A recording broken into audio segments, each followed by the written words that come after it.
कर्म के संबंध में हमें भ्रांति है कि हम जीवन में जो करते हैं वह कर्म है। नहीं, ऐसा नहीं है। ज्ञानी जन कहते हैं कि सामान्य व्यक्ति अपनी मूर्छित अवस्था में जो कुछ भी कर रहा है वह प्रतिकर्म है, रिएक्शन है।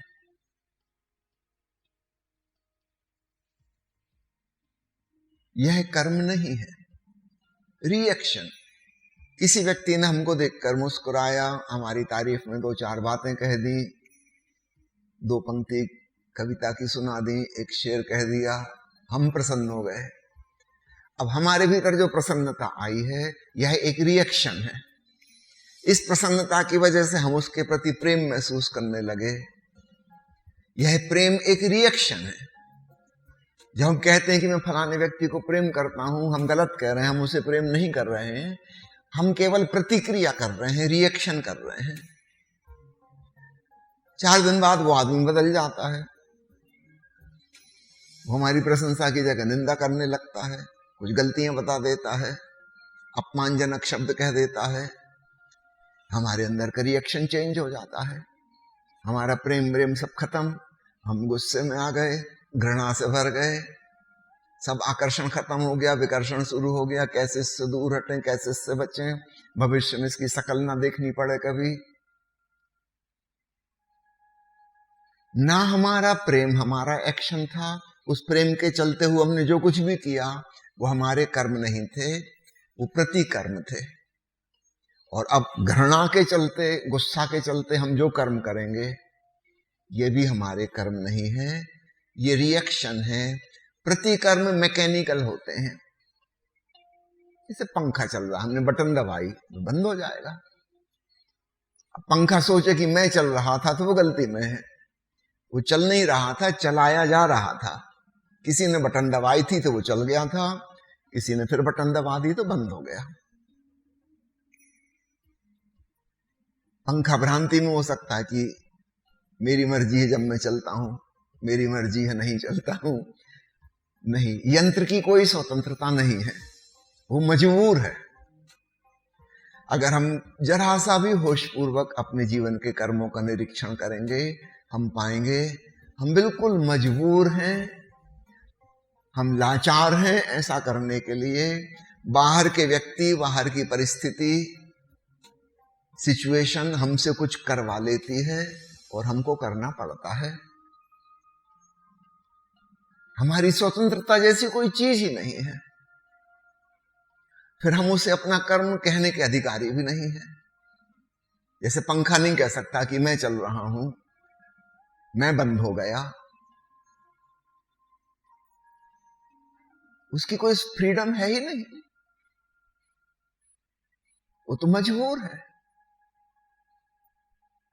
ठीक ऐसे ही कोई हमारी प्रेम की बटन दबा देता है, कोई हमारी क्रोध की बटन दबा देता है, कोई परिस्थिति वो हमें लोभ और लालच से भर देती है, बड़ा राग और मोह उत्पन्न हो जाता है, परिस्थिति बदल जाती है, वैराग्य पैदा हो जाता है, सारा अटैचमेंट खत्म हो जाता है, विरक्ति पैदा हो जाती है आसक्ति की जगह।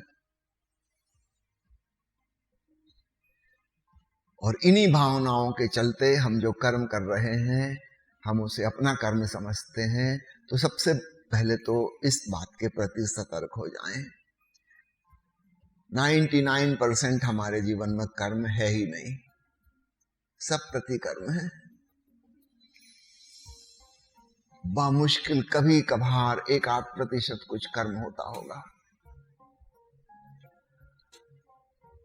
अब दूसरी महत्वपूर्ण बात आती है, कर्म के साथ हम कर्ता भाव को जोड़ देते हैं।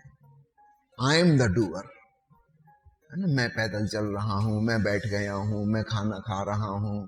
हम ऐसी ऐसी चीजों में जोड़ देते हैं जो कि बिल्कुल हम नहीं कर रहे हैं। मैं सांस ले रहा हूं, सांस लेने में आप क्या कर रहे हैं? सांस चल रही है। जब आप सो जाते हैं तब भी चलती है।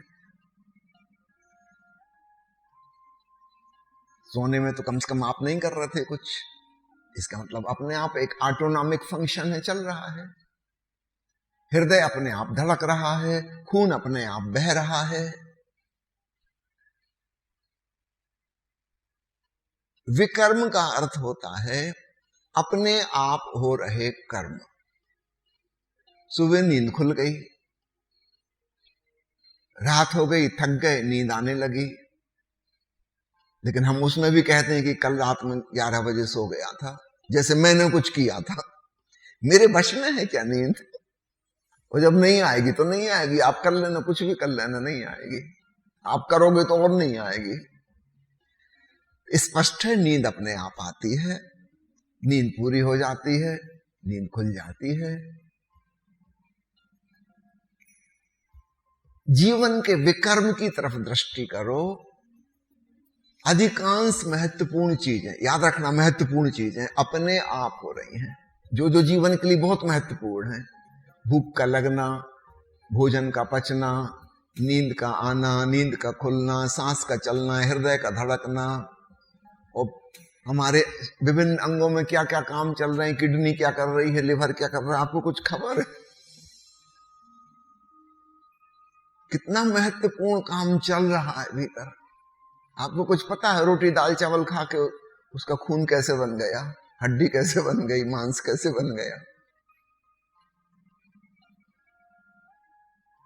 कोई टेक्निक आपको मालूम है? आप बना सकते हो क्या? चीजें हो रही हैं, इसको कहते हैं विकर्म, ऑटोनॉमिक फंक्शंस। और जितना महत्वपूर्ण काम है वो सब प्रकृति ने अपने हाथ में रखा है। छुटपुट चीजें हमारे लिए छोड़ दी कि चलो तुम भी कर लो कुछ। जैसे कभी कभी होता है ना, छोटा बच्चा जिद कर रहा है कि पापा मैं कार चलाऊंगा, तो पापा ने उसको गोद में बिठा लिया और बच्चे ने स्टीयरिंग पकड़ लिया, है पिताजी के कंट्रोल में सब। अभी बच्चे के तो पैर भी नहीं पहुंचते नीचे एक्सीलेटर तक, लेकिन बच्चा खूब मजा ले रहा, बीच बीच में हॉर्न बजा देता है और थोड़ा उसको लगता है कि मैं स्टीयरिंग चला रहा हूं। ड्राइविंग तो उसके पापा ही कर रहे हैं, पूरा कंट्रोल उनके हाथ में है, लेकिन थोड़ा सा खेल खेल में बच्चे को पकड़ा दिया है। तो प्रकृति ने भी लगभग ऐसा ही किया है। कुछ छोटी मोटी चीजें जो कि कोई महत्व नहीं रखती, वो कहा कि अच्छा अच्छा तुम करो, मजा लो। भूख प्रकृति ने लगाई, खाना खाने को मजबूर प्रकृति ने किया है, और आप पे छोड़ दिया है चाइनीज खाना खाना है कि इटालियन खाना है कि पंजाबी की गुजराती की मराठी, चलो खा लो, इट डजंट मैटर। छोटी मोटी चीजें तुम्हारे ऊपर छोड़ दी, ये मजबूरी है कि खाना तो खाना ही पड़ेगा, इतनी जोर की भूख लगाई है। गैर महत्वपूर्ण चीजें, तुम्हें मीठा अच्छा लगता है कि नमकीन अच्छा लगता है कि मिर्ची अच्छी लगती है कि नहीं लगती है, चलो थोड़ी फ्रीडम दे दी तुमको। तेज ठंड पड़ रही है, आपको कपड़े तो पहनने ही होंगे, अब थोड़ी फ्रीडम दे दी कि कौन सी ब्रांड के कपड़े पहनने हैं। कम्बल ओढ़ना है कि रजाई ओढ़नी, तुम डिसाइड कर लो। एक पक्का है कि ठंड लग रही है, ओढ़ना तो पड़ेगा। तो महत्वपूर्ण काम सारे प्रकृति ने अपने हाथ में रखे हैं, और जैसे छोटे बच्चे को खेलने के लिए दे देते हैं कुछ, ऐसा हमारे लिए छोड़ दिया है कि तुम भी। उसमें हमारा अहंकार घना हो जाता है, हमको लगता है मैं कर रहा हूं। वो छोटे बच्चे को लगता है मैं कार चला रहा हूं, बड़ा प्रसन्न होता है। उसका पापा भी उसकी पीठ ठोंकता कि शाबाश, देखा कितनी दूर आ गए, चलो अब घर वापस लौटते हैं। न जन्म हमारे हाथ में है, न मृत्यु हमारे हाथ में है, और जन्म और मृत्यु के बीच में जो कुछ भी महत्वपूर्ण है, इंपॉर्टेंट, वो सब प्रकृति के हाथ में है। और जो जो नॉन एसेंशियल है, जिसका कोई खास महत्व ही नहीं है, वो तुम्हारे लिए छोड़ दिया है। हम उसमें अहंकार और घमंड से ग्रस्त हो जाते हैं, कर्ता भाव आ जाता है, आई एम द डूअर। और हम बड़े चिंताग्रस्त भी होते हैं और परेशान भी होते हैं, मैं नहीं करूंगा तो क्या होगा। आप नहीं भी रहोगे दुनिया में, सब कुछ होता रहेगा, बिल्कुल चिंता ना करो। 8 अरब आदमी है, अपने देखते देखते कोरोना काल में 2-4 करोड़ चले गए, कुछ हो गया क्या? हम आप चले जाते तो कुछ हो जाता क्या? हमसे पहले खरबों लोग रह चुके इस जमीन पे, वो सब मट्टी में मिल गया, उनका कहीं नाम और निशान भी नहीं है कि कौन सी मट्टी सिकंदर की है, कौन सी नेपोलियन की है। सब मट्टी हो गए, राख हो गए।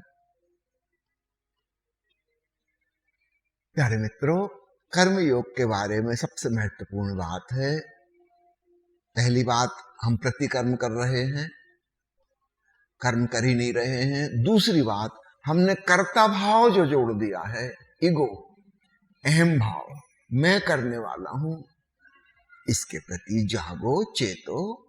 ज्यादा से ज्यादा हम इतना ही कह सकते हैं कि मैं जान रहा हूं, मैं दृष्टा हूं, साक्षी हूं कि ऐसा हो रहा है, कि मुझे भूख लगी है और भीतर से एक बेचैनी है और भोजन करना है, और मैं देख रहा हूं कि मैं भोजन कर रहा हूं।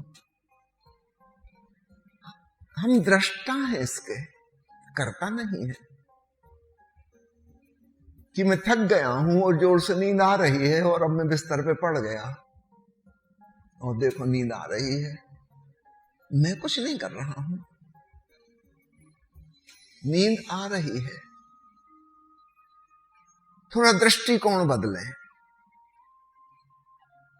और ये दृष्टिकोण कैसे बदलेगा? जब हम विकर्म पर ध्यान देंगे, जो ऑटोनॉमिक फंक्शन है, तब हमें समझ में आएगा कि सब अपने आप हो रहा है, और जो चीजों को हम समझ रहे थे कि हमारे हाथ में है, वो सब non essential, non important issue है, उससे कुछ फर्क नहीं पड़ता।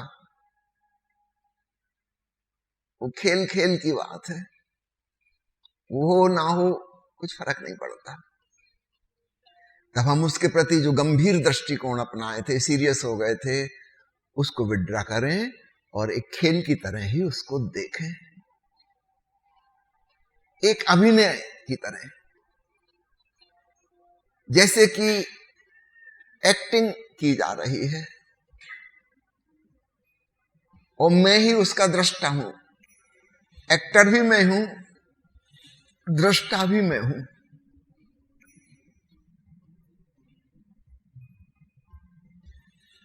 संत इसे कहते हैं अकर्ता भाव, नॉन डूअर। तो कर्मयोग की शुरुआत यहां से होती है। याद रखना, सिर्फ कर्म करना कर्मयोग नहीं है। कर्म के संग अकर्ता भाव या दृष्टा भाव या साक्षी भाव या अभिनय भाव, जो भी आप नाम देना चाहें, लीला भाव, जब आप इसको जोड़ देते हैं तब आप कर्मयोगी हुए। कई लोग बड़े कर्मठ किस्म के हैं, ओवर एक्टिव, हमेशा कुछ कुछ करते रहते हैं, वो लोग कहते हैं कि मैं बड़ा कर्मयोगी हूं। नहीं, वो गलत कह रहे हैं। कर्मयोग का संबंध उस कर्म से नहीं, बल्कि अकर्ता भाव द्वारा किए गए कर्म से है। भगवान कृष्ण ने गीता में यही उपदेश दिया। अर्जुन तो कह रहा था कि मैं कर्म छोड़कर भाग जाऊं, मुझे नहीं लड़ना युद्ध। भगवान कृष्ण उसको रोक रहे हैं कि कर्म को होने दो जो प्रकृति से तय हुआ है, इन साधना तुम्हें क्या करनी है, तुम अकर्ता भाव से देखो, तुम करने वाले नहीं हो। भगवान कृष्ण की बात इन 4-5 हजार सालों में समझी नहीं गई। इस देश के करोड़ों करोड़ों सन्यासी, विभिन्न विभिन्न धर्मों के, सब एक ही चीज करते रहे, वही जो अर्जुन कह रहा था कि हम कर्म छोड़ कर भाग जाएंगे, हमको नहीं चलानी दुकान, हम नहीं करेंगे खेत खलिहान, हमको कुछ नहीं करना, हम घर परिवार भी त्याग रहे हैं, गृहस्थी भी नहीं चलाना, आजीविका उपार्जन का साधन भी छोड़ देंगे, हम तो भीख मांग लेंगे, परिव्राजक हो जाएंगे। यही तो अर्जुन कह रहा था, और कृष्ण ने रोका उसको कि गलत, तुम्हारी दृष्टि गलत है। याद रखना, दुकान चला के पेट भरना भी कर्म है, तो फिर भिक्षाटन करके पेट भरना भी कर्म है। कर्म तो कर्म है दोनों। आप घर में बैठे हो कि गुफा में बैठे हो, भाई बैठना अगर कर्म है तो घर में बैठना भी कर्म है, गुफा में बैठना भी कर्म है, क्लब जाना भी कर्म है, मंदिर जाना भी कर्म है। तो कर्म से तो कोई बच ही नहीं सकता। यानी जीवन कर्म का एक सिलसिला है। संक्षेप में कहें तो जीवन विभिन्न कर्मों के जोड़ का नाम है। तो जब कोई मर ही जाएगा तब कर्म खत्म होंगे। जब तक हम जिंदा हैं, हम क्षण भर भी ऐसा नहीं हो सकता कि बिना किसी क्रिया के हो सके। वो जो ऑटोनॉमिक क्रियाएं हैं वो तो चल ही रही हैं, रोकने का कोई उपाय ही नहीं। तो जीवन तो सतत कर्म की प्रक्रिया है, बहती हुई नदी। तो सन्यासी एक नई गलती कर बैठे, वो कहने लगे कि हम कर्म का त्याग करते हैं। भगवान कृष्ण ने ऐसा कहा ही नहीं कहीं। उन्होंने कहा कर्म के संग जो फलासक्ति जुड़ी है उसका त्याग करो, कर्म का त्याग नहीं। निष्काम कर्म करो। कर्म बंद करने की कह ही नहीं सकते। कर्म कैसे बंद होंगे? वो तो एक सेकंड को बंद नहीं हो सकते। लेकिन निष्काम कर्म किया जा सकता है, तब वह कर्मयोग हो जाएगा। निष्काम कर्म अर्थात जिसमें कोई कामना नहीं है। कर्म एक खेल की तरह है, कोई फलाकांक्षा नहीं है, आग्रह और जिद्द नहीं है कि ऐसा हो कि वैसा हो, कि ये ना हो कि वो ना हो। बड़ी अद्भुत बात भगवान कृष्ण ने कही। कर्म नहीं छोड़ना है, कर्म के संग जुड़ी हुई कामना छोड़नी है।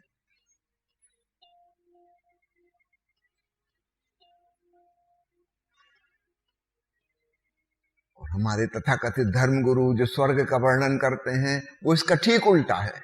वे कहते हैं वहां कल्प वृक्ष लगा है, वहां तुम्हें कुछ करना धरना नहीं पड़ेगा, बस बैठ के तुम कामना भर करना, तुरंत पूरी हो जाएगी। भगवान कृष्ण का अगर कोई दुश्मन है इस दुनिया में तो वो स्वर्ग का कल्प वृक्ष है। भगवान कृष्ण कह रहे हैं कर्म होने दो, कामना मत करो। और कल्प वृक्ष का मतलब है बस अकेली कामना, कर्म की कोई जरूरत ही नहीं। अब समझना, एक गलती सन्यासियों ने की है कि हम कर्म नहीं करेंगे, वे संसार से दूर हट गए, लेकिन उन्होंने फल की आकांक्षा नहीं छोड़ी, उन्होंने कामना नहीं छोड़ी। हाँ, कामना के टारगेट बदल गए होंगे।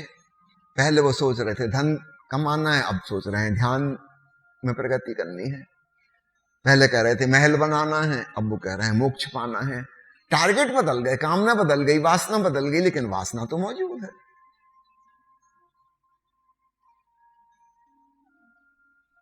दूसरी गलती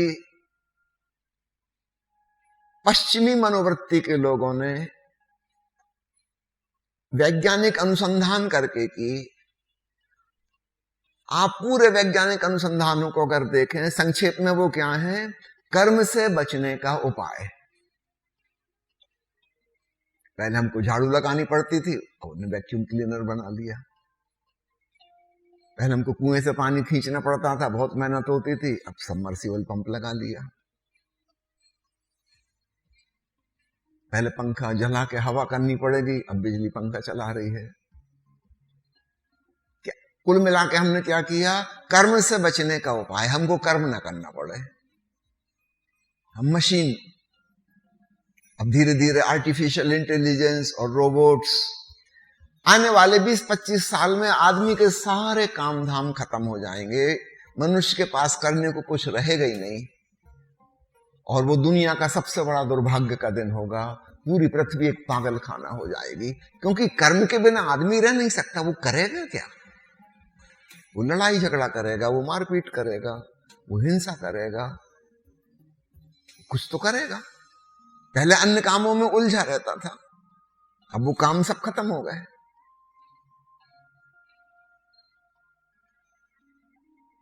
हमारे देश में छुट्टी की कोई परंपरा नहीं थी, रविवार की छुट्टी जैसा कोई ख्याल ही नहीं था। अंग्रेजों के आने के बाद वो आया कि हफ्ते में 1 दिन छुट्टी होनी चाहिए। फिर विज्ञान की उन्नति हो गई, अब हफ्ते में 2 दिन छुट्टी होने लगी। थोड़ी और उन्नति हो जाएगी, हफ्ते में 3-4 दिन छुट्टी होने लगेगी। कोई जरूरत ही नहीं है। हजारों आदमी जो काम करते थे, कोई मशीन करने लगी। आप एरोप्लेन में बैठते हैं, आप धोखे में हो कि पायलट हवाई जहाज चला रहा है। पायलट कुछ नहीं कर रहा, वो वहां के बैठ के किताब पढ़ रहा है, कॉफी पी रहा है, गपशप कर रहा है एयर होस्टेस के संग। वहां एक बटन है ऑटो पायलट की, उसने जाके वो दबा दी, अब सब कुछ ऑटोमेटिक आर्टिफिशियल इंटेलिजेंस से हो रहा है। और अच्छा, ये आदमी कुछ करेगा तो गड़बड़ हो जाएगी। मशीन से कभी कोई भूल चूक नहीं होती। सारी चीजें ऑटोमेटिक मोड में चली जाएंगी। इंसान के पास करने को कुछ नहीं, लेकिन याद रखना वो खाली बैठ नहीं सकता। फिर वो आतंकवादी बनेगा, फिर वो युद्ध करेगा, सामाजिक दंगा फसाद करेगा, कुछ ना कुछ तो करेगा। अभी कोरोना में लोगों को घर में रहना पड़ा, तब पता चला कि आदमी कितना विक्षिप्त पागल दिमाग है। वो तो कुछ कुछ काम में व्यस्त रहता था, बाहर तो पता नहीं चलता था। पतिदेव 8 घंटे ड्यूटी चले जाते थे, पत्नी चैन से 8 घंटे को जाती थी। कोविड काल में साथ रहना पड़ा, तब पता चला कि ये भगवान, इस आदमी के साथ जीना तो बहुत मुश्किल है, तो झेलना ही मुश्किल है।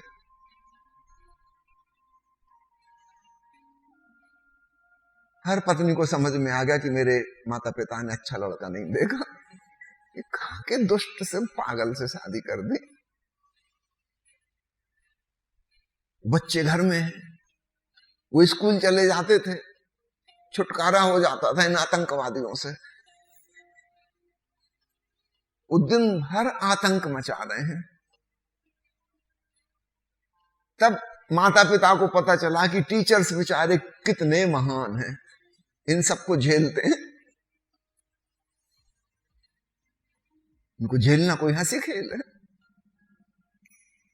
लगातार उपद्रव, लगातार तोड़फोड़, लगातार शोरगुल, हल्ला, यहां से वहां भाग दौड़। जो डार्विन ने खोजा कि इंसान बंदरों की औलाद है, वो बच्चों को देख लो एकदम समझ में आ जाता है।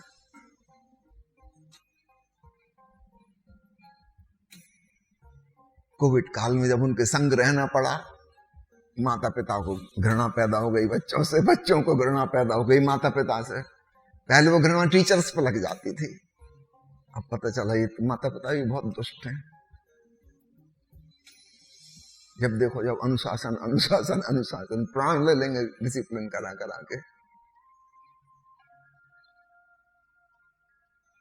पूरब के सन्यासियों ने कर्म से बचने की कोशिश की और असफल रहे, और पश्चिम के लोगों ने यंत्र के द्वारा कर्म से बचने की कोशिश की, और अब पता चला कि बहुत बड़ी गलती हो गई, भूल हो गई। ये आदमी खाली बैठ ही नहीं सकता, अब ये जो कुछ करेगा वो सब गड़बड़ होगा। काम का काम तो कुछ बचा नहीं, और जल्दी 20-25 साल में वो आने वाला है कि ना पढ़ने का कोई उपयोग रहेगा, पढ़ाई लिखाई का कोई उपयोग नहीं, ना कोई जॉब रहेगा करने के लिए। जिसको हम बड़ा यूटिलिटी, उपयोगिता वाली बात समझ रहे थे, वो सब खत्म हो जाएंगे। तो करोगे क्या? वो खाली बैठ नहीं सकते। घर घर में लड़ाई झगड़ा, वाद विवाद, खींचातानी, उठा पटक, सामान फेंकौल, मोहल्ले में झगड़ा,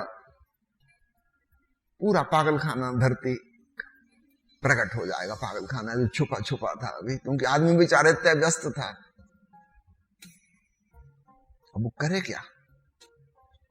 हरियाणा में हम देखते हैं, वहां हरियाणा में जमीन की कीमतें बहुत बढ़ गई।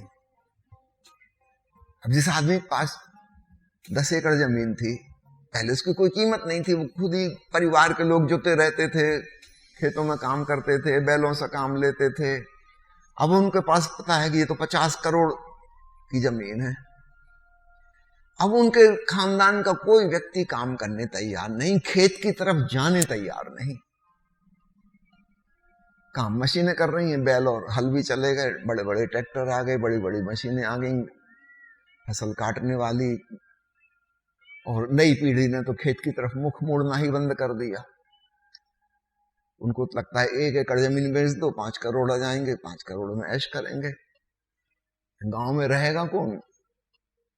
सब महानगर की तरफ भाग रहे हैं। किसी को ऑस्ट्रेलिया जाना है, किसी को कनाडा जाना है, उनको तो रहना ही नहीं है वहां। वो काम करने का तो कोई सवाल नहीं, काम सब मशीन ने ले लिया। या मजदूर बिहार से यूपी से बुलाएंगे। हरियाणा की पूरी खेती बिहार के लोग कर रहे हैं। वहां का आदमी तो वो इतना अमीर है, अब वो तो कोई काम करेगा नहीं। लेकिन याद रखना, अब ये बैठ के शराब पिएगा, ये जुआ खेलेगा, मोबाइल में भांति भांति के जुआ चल रहे हैं, दिन रात उसमें लगा रहेगा। इसके पास अचानक करोड़ों रुपए आ गए हैं, जल्दी ही सब गायब हो जाने वाले हैं। ये जुए में हार जाएगा।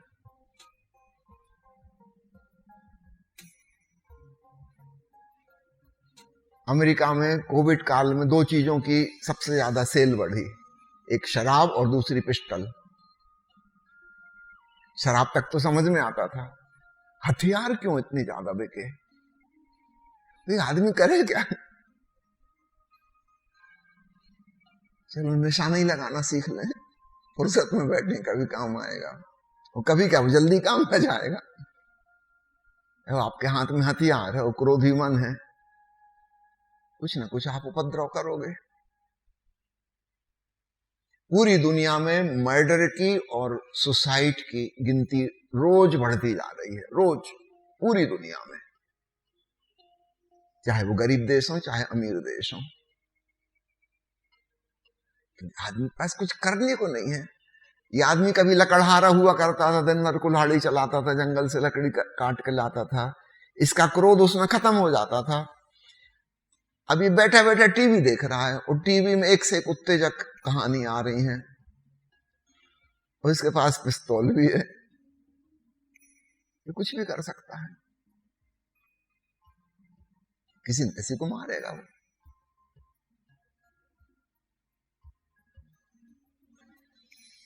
कर्म से बचने की 2 प्रकार की कोशिश हुई हैं, पूरब में और पश्चिम में, और दोनों विफल हो गई।